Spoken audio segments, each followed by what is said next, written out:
सच्चिदानंद रूपाय विश्वोत्पत्त्यादि Hathaway तापत्रय विनाशाय श्री कृष्णाय वयं नमः।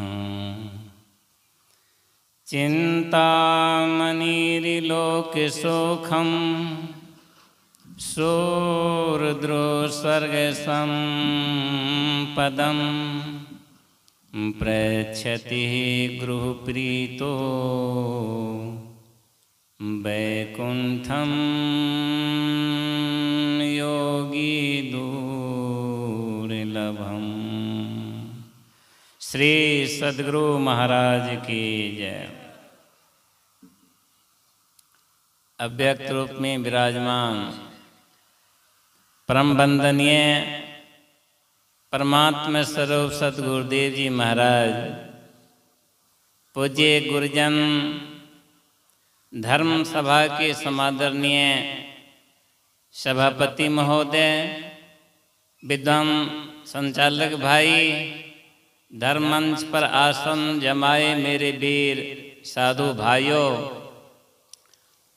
अध्यात्म ज्ञान के पिपासो, धर्म प्रेमी सज्जनों, करुणामयी माताओं, स्नेह में प्यारी बहनों, भारत माँ के वीर प्रहरी, वीर सपूत सैनिक भाइयों, क्षेत्र के नौजवान साथियों एवं नन्हे मुन्ने बच्चों,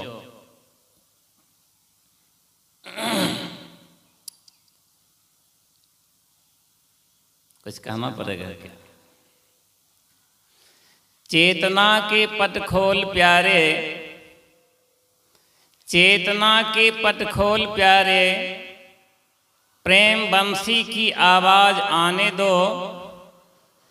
चेतना के पट खोल प्यारे, प्रेम बंसी की आवाज आने दो। चित्त दर्पण पर श्याम निहारो, जीवन बगिया को मुस्काने दो। बोलिए श्री सद्गुरु महाराज की जय। भारत माता की जय। भारत माता की जय। भारत माता की जय। वंदे मातरम। वंदे मातरम। वंदे मातरम। जय प्रभु। मेरे प्यारे भाइयों एवं बहनों, यह एक महफिल है, यह एक गोष्ठी है, एक सभा है, एक सत्संगति की आभा प्रदान करने वाली है। यह एक बाग है, बगीचा है, ये चमन है, ये फुलवारी है, वाटिका है, पुष्प वाटिका है। और ये जो पुष्प वाटिका है, ये धरती के सृजन करने वाले विराट सृष्टि के सृष्टा परमपिता परमेश्वर द्वारा सृजित किया गया है। और जितने मनुष्य तनधारी जीव हैं या मानवेतर प्राणी हैं, सब के सब प्रभु परमात्मा के इस फुलवारी के सुंदर सुंदर फूल हैं। कोई फूल देखने में सुंदर होता है, कोई सुंदर नहीं भी होता है, फिर भी उनकी सुगंध बड़ी मधुर हुआ करती है। विभिन्न प्रकार के रंग रूप वाले फूलें हम सब भाई बहन हैं, लेकिन है उन्हीं परमात्मा के इस सृष्टि रूप सुंदर बगीचा के, उद्यान वाटिका के, पुष्प वाटिका के फूलें। इसलिए अपनी अपनी महक, सुरभि, सौरभ, सुगंध, सुवासता, मधुरता, माधुरता, मधुरस इत्यादि बिखेरा करते हैं। परंतु जब भमरा होता है, तितलियां होती है, उनके लायक जो फूल हुआ करते हैं, उन्हीं की पराग का रसास्वादन करके दूसरे को भी यह गुनगुनाते हुए सिखाते हैं। आप लोग तो धन्य हैं कि इस क्षेत्र में बहुत दिनों से संत मत के ज्ञान की चर्चा होती आ रही है। और हमारे श्रद्धेय स्वामी लखन बाबा 94 वर्ष की उम्र में, मुझे पता नहीं कि इनसे अधिक उम्र के संत मत में और कोई सन्यासी बचे हुए होंगे। ये कितनी भोली भाली मधुर भाव की गंभीरता को लिए हुए गुरु बाबा के महान उपदेश को बता रहे हैं अपनी भाषा में। एक गार्जियन के तुल में भी हम लोगों को स्थान दे करके सुनना चाहिए था। और साधुओं ने अपना अपना वक्तव्य दिया, अध्यात्म के मन से दिया और कुछ हिदायत के स्वर में भी ये कहा। तो ये सब चीज हमको सुनना पड़ता है। और सुनने के लिए तो भगवान ने मुझे ऐसा दरिया बना दिया है कि सब जल आकर के उसी में लुढ़क जाता है, परंतु मैं किसी का तिरस्कार नहीं करता हूँ। आइए, जिन प्रतिपादित विषय के अनुसार हमारे पाठक और हमारे श्रद्धेय संचालक महोदय और साधु महात्मा ने कहा, मुझे उसका ज्ञान नहीं है। लेकिन एक बात मुझे समझ में आज तक नहीं आ रही है कि जिस भी मंच पर जाता हूँ तो कोई न कोई बरबोला मिल जाता है, बड़ाई करने वाला, डींग हाँकने वाला, प्रशंसा करने वाला। बुझते हैं कि नहीं बुझते हैं? ये हमको अच्छा नहीं लगता है। हर व्यक्ति कर्म करने के लिए आए हैं, अपना अपना कर्म कीजिए गुरु के निर्देश, भगवान के निर्देश के अनुसार, और जीवन को सार्थक सिद्ध करते हुए चलते बने। कितनी बड़ाई कीजिएगा, आप बड़ाई कीजिएगा, दूसरे आदमी आपसे लड़ाई करेंगे, झूठ बोलते हैं, तो इस रगड़ा रगड़ी में काहे के लिए रहते हैं? जो हिदायत है महापुरुषों का, उसके अनुसार जीवन के रथ को ले चलने का प्रयास करना चाहिए था। प्रभु परमात्मा द्वारा सृजित इस विराट सृष्टि के अंतर्गत जीवन का रथ जीव अल्हड़पन को साथ लिए हाँकने चलता है। जब जीवन के पथ से यह जीव चलता है तो एक तरफ उसको अंधकार में खाई दिखाई पड़ती है, जहां तमसा है तमबित्ता है, तिमिरता है तिमिर पूंजता है। और इस कालिमा सघनताओं के बीच जीवन का रथ चलता है तो उसे एक से एक भयावह का सामना करना पड़ता है। कहीं कहीं बड़ी बड़ी टकसाल की भयावह आवाज आती है, कालिमाओं के बीच में छिपे हुए शेर सिंह की दहाड़ सुनने को मिलता है। कभी जुगनू जैसे चमकती है, कभी सियार का हुआ होता है, कभी काले कजरारे आसमान में बादल जो फटने लगते हैं, घरघोर घनघोर शब्दें सुनाई पड़ती है, बिजली की चमक जो है आती है। और इसी अवस्था में पथिक का जीवन, मार्गी का जीवन, बाट के बटोही का जीवन लड़खड़ाने लगता है। उसकी बुद्धि भ्रमित हो जाती है, ज्ञान शून्य हो जाता है, बुद्धि लड़खड़ा जाती है, सोचने की शक्ति रह नहीं पाती है, उधेर बुन में पड़ जाता है कि कदम आगे बढ़ाऊं तो कैसे बढ़ाऊं, क्योंकि आगे एकदम तमसा तमपुंजिता तिमिर पुंजिता सघन रूप लिए हुए खड़े हैं। और जीवन का रथ चलता है, ठोकरें लगती है, घायल होता है, उठता है, फिर चलता है, फिर वही त्रास, वही हाहाकार, वही घबराहट, वही बेचैनी, वही दुख, वही भय। जीवन के रथ पर तो जीव आरूढ़ होता है, परंतु संशय की सूल इसे बिना छत बिछत किए हुए रह नहीं पाते हैं। फिर भी रथ आगे बढ़ता है। जहां बुद्धि लड़खड़ाती है, जीवन का रथ वहां रुक जाता है। और बासमा की झमझमाझम बारिश होने से पूर्व मिट्टी सरजमीन जो है कीचड़ में बन जाती है। यह जीव फिसल जाता है, लुढ़क जाता है, गिर जाता है, अचेतता की अवस्था आ जाती है, बुद्धि की शून्यता के कारण यह धाराशायी हो जाता है, कीचड़ में लोटपोट करने लगता है। भयावह दृश्य लेकिन मन में संजोए हुए रहता है, घबराहट होती है, अब करूं तो क्या करूं। बेसुध अवस्था में पगडंडी पर जो है पसरे हुए रहता है, जहां आसमान को चीरती हुई बिजलियां ऐसे डराती है, भयावह करती है। बाद में गड़गड़ाहट करके इनके हृदय की धड़कन को तेज कर देता है, और यह निस्तब्धता की अवस्था में पगडंडी पर धूल से धूल धूसरित कीचड़ में बदन को लेके पड़े रहता है। लगता है जीवन का अवसान हो रहा है। ऐसा क्यों हो रहा है? इसलिए कि घबराई हुई बुद्धि में चेतना शून्य हो जाती है, चेतना सजग अवस्था में रह नहीं पाती है, और चेतना की सजग अवस्था में न रहने पर बुद्धि की उद्र से रश्मियां निकल नहीं पाती है, सुनहली किरणें नहीं निकल पाती है, ज्ञान का प्रकाश फैलता नहीं है, और विवेक का घटाटोप अंधकार के गर्भ में से सूरज निकल नहीं पाता है।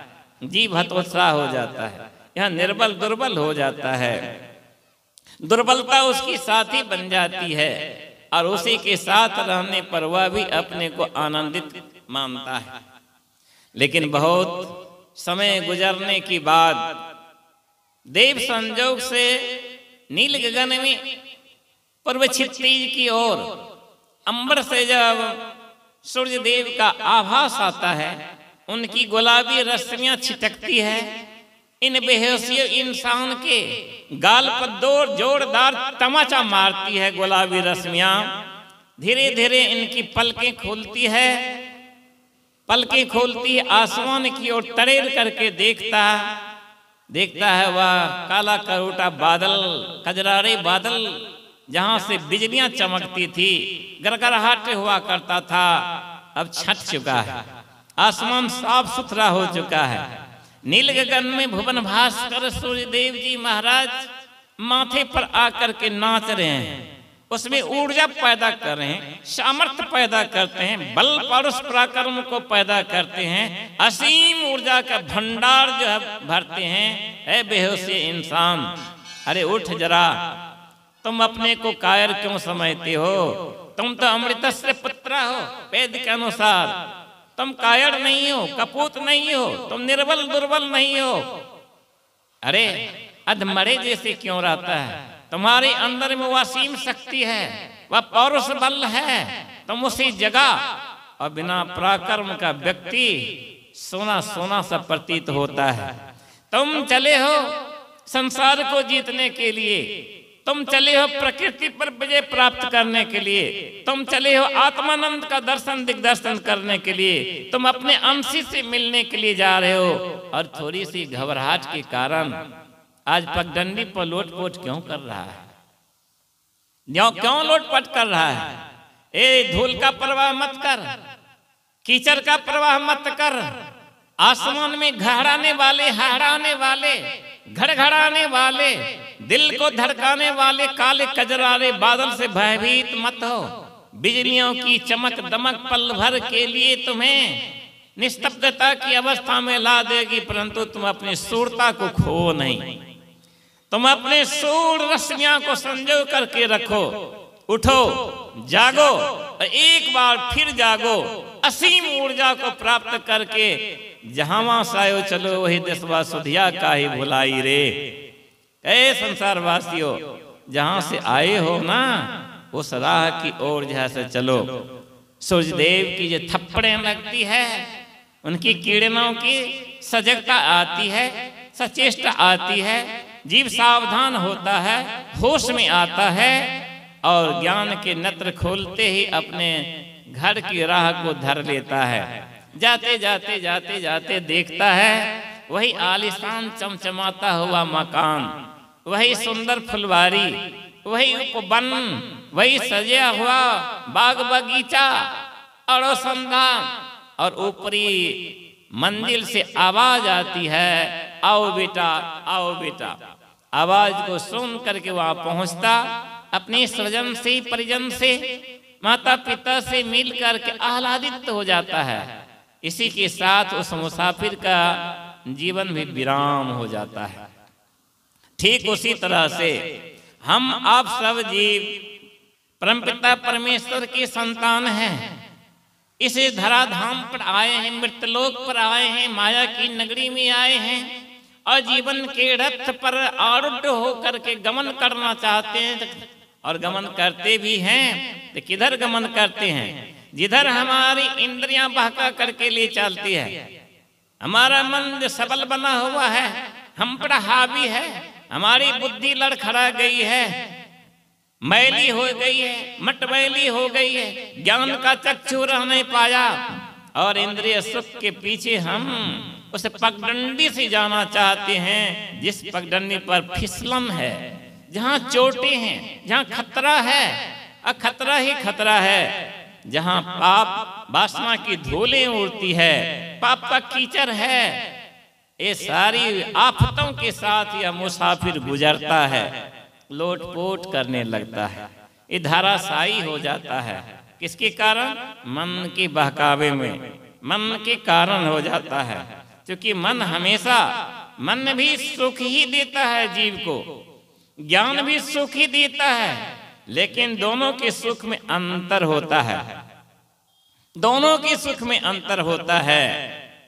गुरु जो है शाश्वत सुख का ज्ञान देते हैं और मन जो है इंद्रिय सुख का ज्ञान देते हैं, दोनों में अंतर होता है।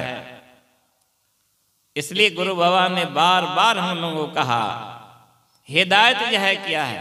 प्रवचन के माध्यम से, काव्य के माध्यम से, लेखनी के माध्यम से और अंतः प्रेरणा के माध्यम से। हिदायत या क्या है? क्या हिदायत किया है उन्होंने? ए संसार वासियों, उठो, जागो। तुम जो शरीर अपने को मानते हो, तुम शरीर नहीं हो, क्योंकि यह शरीर पंचभूत मसाला से बना है। इसमें ऊपर में चमड़ी है, इसके अंदर रक्त है, मांस है, अस्थि है, मतलब हड्डी है। देखो इसके अंदर में और क्या चीज है? मज्जा है, मैदा है, शुक्र है। क्या तुम वही हो? संत महात्मा भी कहा, मेरे गुरु ने भी कहा, क्या तुम यह शरीर हो? जैसे सप्त धातु से बना हुआ शरीर यह नष्ट विनष्ट हो जाएगा, तब तुम बताओ तुम कौन हो? तुम शून्य जगत में रहने वाले और संसार से बिल्कुल ही विरक्त रहने वाले हो, आत्मा हो। तुम प्रकाश हो, तुम चैतन हो, तुम दीप हो, तुम ज्योति हो, तुम वह प्रखर ज्योति हो जो संसार को आलोकित यह कर सकते हो। लेकिन इस शरीर रूप तमकोटर में बद्ध हो करके, मन की प्रेरणा से चाल चल करके केवल शरीर के सुख के लिए मरते हो, केवल इंद्रिय सुख के लिए मरते हो, केवल बुद्धि झिलमिलाती हुई बुद्धि से देख करके तुम माया के पास में बंध चुके हो, उससे तुम अपने आप को जानना चाहते हो। कहते नहीं नहीं नहीं, नहीं, ऐसा मत करो। तन मन सुख है ना सुख तेरो, आत्म सुख निज तेरो, तू तन मन सुख निज की जाने भयो काल को चेरो। गुरु बा हिदायत करते हैं, तन मन सुख है ना सुख तेरो। जिस तन में रह करके, शरीर में रह करके तुम इस शरीर को सजाते हो, वैरायटी वैरायटी का व्यंजन क्या करते हो, कीमती वेश कीमती पोशाक लगाते हो, कीमती आभूषणों से सजाते हो। अरे यार याद कर, एक न एक दिन यह शरीर यह नष्ट भ्रष्ट हो जाएगा। जब चेतना निकलेगी इससे, जब चेतन से संपर्क इसका टूट जाएगा तो नष्ट भ्रष्ट हो जाएगा। देखते हैं ना, किसी की जहाज होता है, क्या कहता है लोगों को, मैं जहाज इतना करोड़ में खरीदा हूं, लेकिन तक कंट्रोल रूम से जो है कंट्रोल होता है। जहाज उड़ान भरता है, पायलट लेके चलता है, लेकिन डिस्कनेक्ट हो जाता है कंट्रोल रूम से, तो कितनों कीमती जहाज लड़खड़ा करके गिर जाता, आग लग जाती है। और उसमें बचने वाला अगर यदि चतुर होता है, पैराशूट लेकर के, ठीक है, नहीं तो धड़ाम से जो है आग लगती है, जल करके राख हो जाता। यह शरीर भी तो एक जहाज है जो पंचभूत के मसाला से बना है। इनका कंट्रोलर कोई और है, सृष्टि का सृष्टा। अगर उनसे हम कनेक्ट नहीं अपने को कर पाए, जोड़ नहीं अपने को पाए, उनकी श्री चरणों में स्नेह के धागे जो पिरो नहीं पाए तो यह कब यह बर्बाद होगा इसका ठिकाना नहीं है। चोरी करते करते मरा, डकैती करते करते मरता है, बेविचार करते करते फांसी पर झूल जाता है, अन्याय अनैति करते करते चला जाता है, समाज की सेवा करते करते जाता है और कितने भगवान के नाम के मस्त में रत होते हुए चला जाता है। जाना तो सबको है, लेकिन अपने बुद्धि के अनुसार, संगति के अनुसार, सत्संगति के अनुसार, सत्कर्म के अनुसार और समझौता के अनुसार कर्म करके चलता है। इसलिए गुरु बाबा कहते हैं इस शरीर पर इठलाओ नहीं, गुमान मत जैसे क्या करो। बड़े बड़े राजा महाराजा को देखो, छत्रपति सम्राट को देखो, सामंत सूर को देखो, सेठ साहूकार को देखो, जमींदारों को देखो, बड़ा शान बघारा करता था अपनी जमींदारी पर, अपने राजपाट पर, हुक्मरान। और आज उसका नाम निशान मिट गया, कोई लेने वाला नाम नहीं है। उसके मकबरे पर कौवा बीट करता है, कोई साफ करने वाला नहीं है, ऐसा मिला है। इसलिए किस चीज के लिए अटवाते हो? गुरु बाबा कहते तन मन सुख है, तन भी तेरा नहीं है, कितनों इसको जो घी में डुबा करके रखो, शैशव अवस्था से माँ की गोद में बैठ करके आपसे आप तरुणाई आ जाएगी, जवानी आएगी। और जवानी में बेईमानी कर लिए, प्रार्थ सेवा भाव नहीं आया, जहां से आए वहां की सूधी भिसा भुला गए, तो फिर वृद्धापन आते आते तो अवा बउआ छुआ ढेर में जो है समय यूं ही कीमती समय चला जाएगा। और दादा नाना कहलाते कहलाते एक दिन न चल उड़ जा रे पंछी के देश हुआ बेगाना। का क्या होगा? यस तुम्हारा अगर शरीर रहता तो पकड़ करके रखोगे ना, इसको रखना चाहिए था, नहीं रह सकता, क्योंकि हमारे आपके अधीन में नहीं है, यह प्रकृति के हाथ में है। और प्रकृति को सृजन करने वाले परम पुरुष के अधीन में है। इसलिए हम लोग तो किसी और के अधीन में है, उनका ख्याल कीजिए। का मन भी तेरा नहीं है, क्यों? मन किसे कहते? संकल्प विकल्प नात्मको नाम मना। जो मन संकल्प विकल्प करता है, किस चीज के लिए? काम के लिए, क्रोध के लिए, लोभ के लिए, मोह के लिए, ईर्ष्या के लिए, द्वेष के लिए, पद प्रतिष्ठा के लिए, मान सम्मान के लिए, ख्याति के लिए। का यह मन भी तो तुम्हारा नहीं है, यह मन तो अंधी शक्ति है और तुम्हारे हृदय प्रदेश में वह बैठा हुआ है, जमा हुआ, जिसको तुम देख नहीं रहे हो। संत महात्मा कहते हैं और तुम्हें क्रियान्वित करने के लिए, संचालित करने के लिए जिस भी आवश्यकता तुम्हारी बुद्धि करती है, कल्पना करती है, मनुष्य इंद्रिय घाट पर पहुंच जाता है और तुमको जो है वह सुख या दे देता है।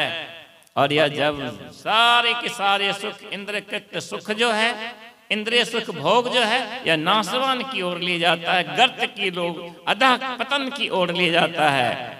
इसलिए कि मन स्वयं प्रकाशित नहीं है। तो जो स्वयं अंधा है और जन्मांध है, वो दूसरे को सूर्य का प्रकाश नहीं दिखा सकता है, वो नहीं दिखा सकता है कि भाद्र मास की चंद्रमा की सुनहरी चांदनी कैसी शीतलता देती है, वह नहीं दिखा सकती है। किसी सुंदर बाग बगीचे में खिली हुई कलियां कैसी भी हंसती है, रूप रंग में, सौंदर्य में, छटा में एक दूसरे को आकर्षित करती है। एक जन्मंध व्यक्ति उसका वर्णन कैसे कर सकता है? नहीं कर सकता है ना, कदापि नहीं कर सकता है। गुरु बाबा कहते हैं मन भी वैसा ही जन्मांध है जी, इसको ज्ञान रूपी नेत्र नहीं है और इसका काम है जैसे पानी को ऊपर फेंकिए वो गिरेगा धरती पर तो उधर भागेगा, जहाँ ढालवा जमीन है मन उधर ही भागता है। किधर भागता है? इंद्रिय घाटों में भागता है।